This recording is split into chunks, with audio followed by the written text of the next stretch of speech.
आपका। आप देख रहे हैं ड्रीम 11 प्रेजेंट्स क्रिकेट धमाका। देखो दिल से मगर खेलो दिमाग से। आपके साथ मैं हूं ज्योत्सना पाटनी और मैं हूं आपके साथ वैभव भोला।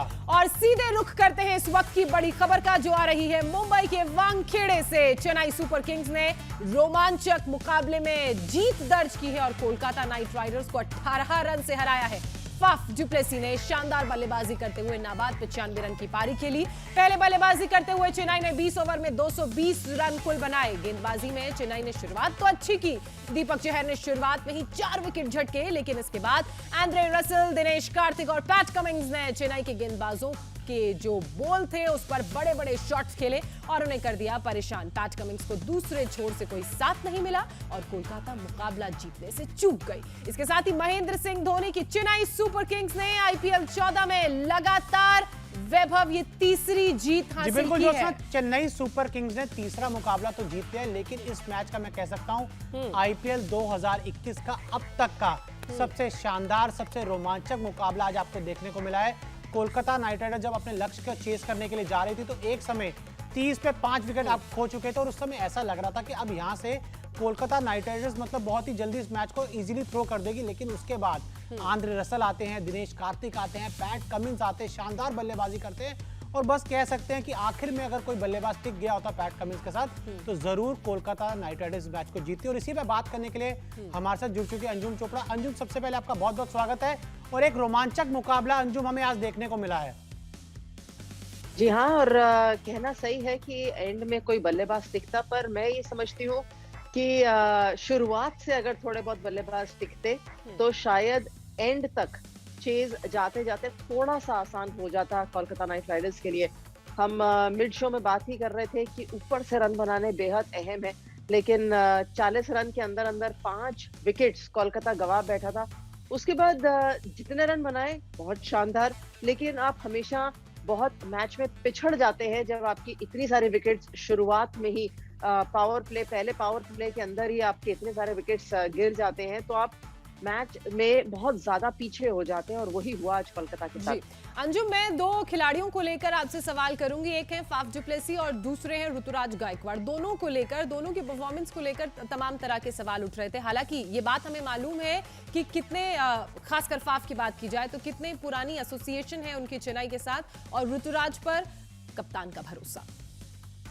बिल्कुल है। आई थिंक कप्तान का भरोसा, देखिए क्रिकेट के अंदर या किसी भी टीम के अंदर जब आपके कप्तान का भरोसा आपके ऊपर होता है, चाहे कॉर्पोरेट वर्ल्ड हो चाहे स्पोर्ट्स में हो, अगर आपका लीडर आपको बैक करता है तो आपके अंदर एक अलग सी ऊर्जा जमा हो जाती है और आपके अंदर प्रदर्शन करने का एक अलग ही जोश रहता है। और ऋतुराज गायकवाड़ तो है ही अच्छे खिलाड़ी, सो उनके लिए सिर्फ उनके कप्तान की बैकिंग की जरूरत है। और जैसे ही हमने पिछले सीजन में भी देखा था आईपीएल के अंदर कि जब कप्तान बैक कर रहे थे तो उन्होंने भले ही थोड़ा सा लेट लेकिन रन बनाए थे। और यहाँ तो बहुत ही अच्छा है कि शुरुआत के मैचेस में ही उन्होंने अपना फॉर्म प्राप्त कर लिया है। और मैम, बहुत बात होनी चाहिए ऋतुराज गायकवाड़ की भी होनी चाहिए, फैफ डुप्लेसी की भी होनी चाहिए, लेकिन एक तस्वीर वो मेरी आंखों के सामने से नहीं जा रही। आंद्रे रसल का आउट होकर जाना, लेकिन वो ड्रेसिंग रूम नहीं गए, वो लगातार वानखेड़े की उन्हीं सीढ़ियों पर बैठे रहे जिसको हमने कई बार देखा है। भारतीय खिलाड़ी आते हैं, सचिन तेंदुलकर भी उन सीढ़ियों से उतर कर आए थे, तो वो सीढ़ियों पर आंद्रे रसल लगातार वहां बैठे रहे, वो ड्रेसिंग रूम में नहीं गए। अंजुम, मैं भी एक छोटी सी बात कहना चाहूंगी। मुझे डेविड वार्नर की भी याद आ गई, जब वो आउट हुए थे वो भी ऐसे ही बैठे हुए थे। देखिए, जब खिलाड़ी एक अलग जोन में होता है ना तो उसको लगता है कि ये मैं सबसे अच्छा खेल रहा हूँ और एक लक्ष्य की तरफ उनका जो पड़ाव होता है वो लक्ष्य की तरफ होता है। और जब आप उस लक्ष्य से चूक जाते हैं ना तो आपको अपने आप को समझाने के लिए जो हमारा एक टेम्परामेंट होता है या जो एक रश ऑफ ब्लड होता है वो टॉप पे होता है, क्योंकि आपका जोन बिल्कुल अलग होता है। उस समय आप किसी की ना बात सुनते हैं ना आप चाहते हैं कि आपकी तरफ कोई आए।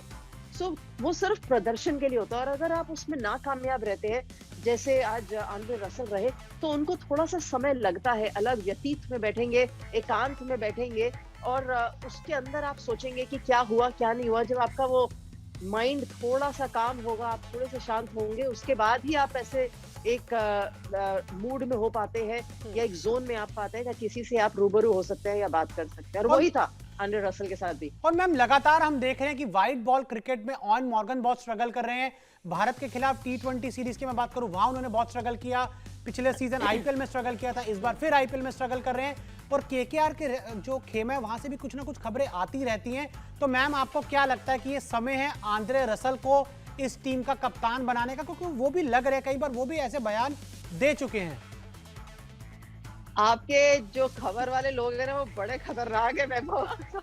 मैं उस पे तो टिप्पणी नहीं कर सकती, लेकिन ये जरूर है कि देखिए, आप कप्तान ऐसे खिलाड़ी को बनाते हैं जिनका 11 में खेलना तय है और पूरा टूर्नामेंट उम्मीद रहती है कि वो खेलेंगे ही खेलेंगे, अवेलेबल रहेंगे, चाहे वो रन ना बनाए पूरा सीजन।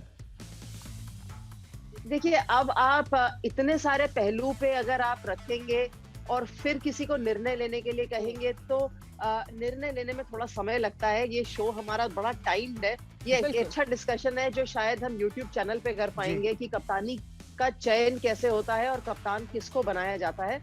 लेकिन ये जरूर है कि मैं दिनेश कार्तिक से पहले या ओवेन मॉर्गन से पहले आंद्रे रसल की तरफ कप्तानी के लिए नहीं जाऊंगी कभी भी। अच्छा, वैसे एक बारी को मैं भी सोच में पड़ गई कि केकेआर के कप्तान आंद्रे रसल, थोड़ा मुझे पता नहीं। बहरहाल देखिए, पिछले सीजन जिस तरीके से हमने बात की थी, दिनेश कार्तिक को मिड सीजन से हटाया गया था, ओवेन ऑन मॉर्गन भी वो इंपैक्ट एज अ कैप्टन और एज अ बैट्समैन नहीं डाल पा रहे। तो आपको जरूर सोचना चाहिए, अब आप आंद्रे रसल की तरफ सोचें या शुभमन गिल या किसी भी और खिलाड़ी की तरफ आप सोचें। शुभमन गिल को लेकर सोचा जा सकता है, आंद्रे लेकिन जब वो रन बनाएंगे डाइजेस्ट नहीं हुआ। चलिए खैर आगे बढ़ते हैं और आज के मैच के सबसे बड़े ड्रीम 11 गेम चेंजर खिलाड़ी की बात करते हैं, तो वो है फाफ डु प्लेसी।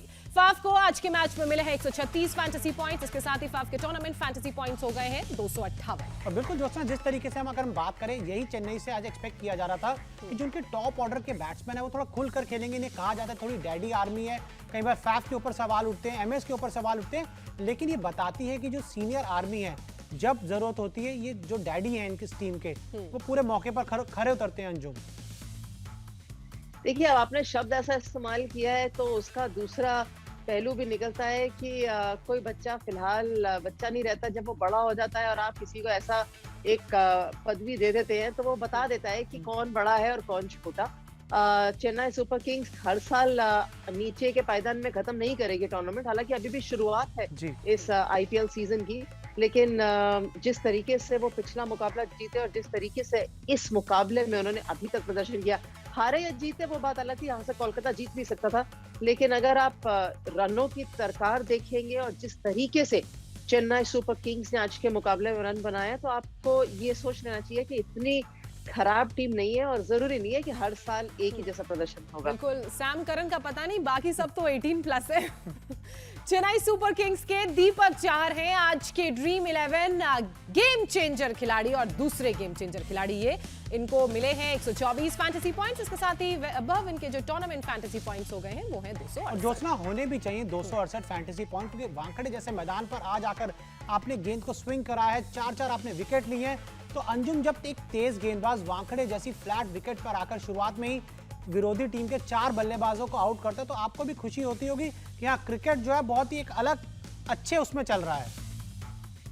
देखिए, किसी भी सीम बॉलर को जब विकेट मिलती है और स्विंग बॉलर खास करके तंग करते हैं बल्लेबाजों को, हमने देखा है कि टेस्ट मैचेस के अंदर बहुत चर्चा होती है और बहुत हमारे पास बतौर कमेंटेटर भी समय रहता है जब हम बॉलिंग के ऊपर चर्चा करते हैं। लेकिन जब छोटा फॉर्मेट आता है, T20 आता है और फिर भी हम सीम बॉलर्स और स्विंग बॉलर्स की चर्चा करते हैं, तो ये समझ लेना चाहिए कि उन्होंने एक बहुत शानदार इम्पैक्ट क्रिएट किया है। और जो 4 सफलताएं निकाली, फिर से एक बार और शानदार प्रदर्शन दीपक चाहर का। मेरे तो ये टूर्नामेंट के बेस्ट प्लेयर हैं। शुरुआत में ही एक बार जब चर्चा हुई थी शो पे, तो मैं तो अभी भी कहती हूँ कि ये बहुत शानदार खिलाड़ी होने वाले हैं टूर्नामेंट के एंड तक। बिल्कुल, कोलकाता नाइट राइडर्स के आंद्रे रसल भी आज के ड्रीम 11 गेम चेंजर खिलाड़ी साबित हुए हैं। रसल को आज के मैच में मिले हैं 106 फैंटेसी पॉइंट्स। इसके साथ ही इनके टूर्नामेंट फैंटेसी पॉइंट्स हो गए हैं 344। और अंजुम, जिस तरीके से आंद्रे रसल आउट होकर गए, वो जो निराशा नजर आई, तो ये कह सकते जो विरोधी टीमें होंगी उनके आने वाले मैचेस के लिए एक अलर्ट सिग्नल है। बिल्कुल है। आई थिंक ये बहुत अहम था कि आज पैट कमिंस और आंद्रे रसल इस मोल्ड में नजर आते। दिनेश कार्तिक भी अच्छी बल्लेबाजी करते हुए नजर आए और ये बेहद अहम है। इनफैक्ट कोलकाता नाइट राइडर्स के बल्लेबाजी क्रम के लिए भी ये बहुत जरूरी था। भले ही जीत की तरफ वो नहीं रुख कर पाए, जीते नहीं, लेकिन एटलीस्ट उस मार्ग पर तो चले, कम से कम दिखे तो सही कि 190 के आसपास वो पहुंच सकते हैं। बिल्कुल, आंद्रे रसेल की बात करें तो इनका मसल पावर आज जरूर दिखा, लेकिन again it is subject to his performance, तभी रिस्क कितना बड़ा या कम होगा पता चलेगा। बहरहाल अंजुम, आप हमारे साथ जुड़ी, इस चर्चा का हिस्सा बनी, बहुत शुक्रिया। कल आप फिर हमारे साथ होंगी और कल 2 नई टीमें मैदान में होंगी, उनका मैच होगा, उस पर चर्चा करेंगे। फिलहाल क्रिकेट धमाका में इतना ही।